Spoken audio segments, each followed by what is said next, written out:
Availability zone. प्रत्येक AWS रिजनमध्ये फक्त एक डेटा सेंटर असते असं नाही. ॲक्चुअली एका रिजनमध्ये मल्टिपल फिजिकल डेटा सेंटर्स असतात. युजुअली प्रत्येक रिजनमध्ये 2 ऑर 3 फिजिकल डेटा सेंटर्स असतात. या प्रत्येक फिजिकल डेटा सेंटरला अवेलेबिलिटी झोन म्हणतात. म्हणजे सिंपल शब्दात सांगायचं म्हटलं तर रिजन म्हणजे जिओग्राफिक एरिया आणि अवेलेबिलिटी झोन म्हणजे त्या रिजनमधले independent data centres. Availability zones एकमेकांपासून फिजिकली सेपरेटेड असतात. प्रत्येक अवेलेबिलिटी झोनला सेपरेट पॉवर सप्लाय, नेटवर्किंग आणि कूलिंग सिस्टम असतं.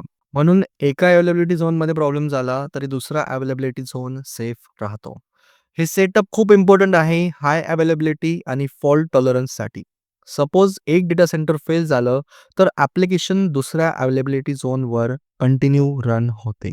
काही AWS services already multiple availability झोन्सचा ॲडव्हांटेज घेतात. यामुळे large scale applications 24/7 smoothly run होतात. आता आपण अवेलेबिलिटी झोन्सचं नेमिंग बघूया. काही AWS सर्व्हिसेस स्पेसिफिक अवेलेबिलिटी झोनमध्ये डिप्लॉय केल्या जातात. म्हणून अवेलेबिलिटी झोनचा एक्झॅक्ट नेम समजून घेणं खूप इम्पॉर्टंट आहे. अवेलेबिलिटी झोनचा नेम रिजन नेम प्लस एक लेटर नेम असं असतं.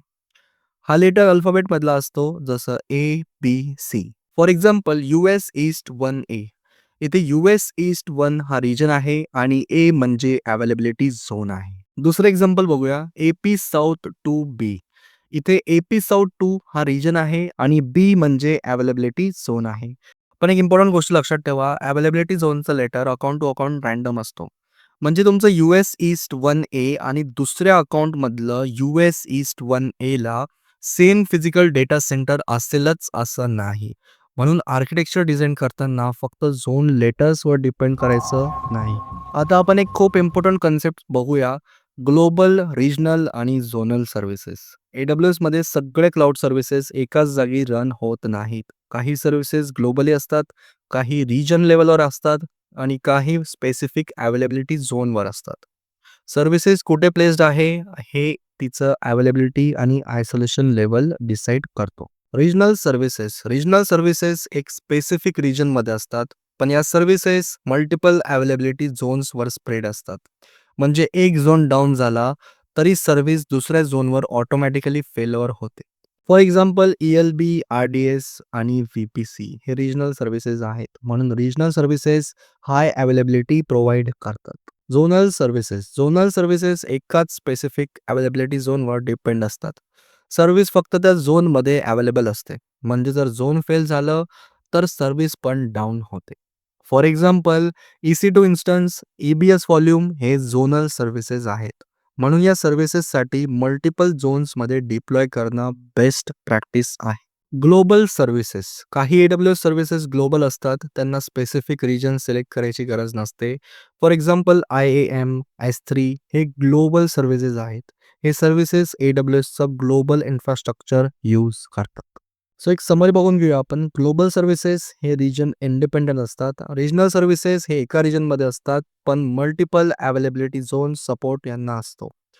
झोनल सर्व्हिसेस हे एकाच अवेलेबिलिटी झोनवर डिपेंडंट असतात. आर्किटेक्चर डिझाइन करताना या डिफरन्स समजून घेणं खूप इम्पॉर्टंट आहे. यामुळे तुम्ही हाय अवेलेबिलिटी, फॉल्ट टॉलरन्स आणि रिलायबल सिस्टम बिल्ड करू शकता. आता आपण ग्लोबल, रिजनल आणि झोनल सर्व्हिसेस एक्झाम्पल्समधून समजून घेऊया. Global services. फर्स्ट बघूया ग्लोबल सर्व्हिसेस. IAM ही ग्लोबल सर्व्हिस आहे. म्हणजे IAM एकाच जागी डिप्लॉय असतो आणि तो सगळ्या रिजन्समधल्या रिसोर्सेससाठी यूज करता येतो. तसंच क्लाउडफ्रंट पण ग्लोबल सर्व्हिस आहे. क्लाउडफ्रंट ग्लोबली डिप्लॉय असतो आणि कोणत्याही रिजनमधल्या रिसोर्सेसला युजर्सपर्यंत राऊट करतो.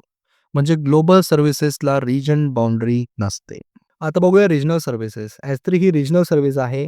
S3 बकेट तुम्ही एका स्पेसिफिक रिजनमध्ये क्रिएट करता, पण डेटा मल्टिपल अवेलेबिलिटी झोन्समध्ये ऑटोमॅटिकली रेप्लिकेट होतो. म्हणजे रिजन लेव्हलवर हाय ड्युरेबिलिटी आणि अवेलेबिलिटी मिळते. तसंच ECS पण रिजनल सर्व्हिस आहे. ECS रिजनमध्ये डिप्लॉय होतो, पण मल्टिपल झोन्समध्ये लोड बॅलन्स करतो.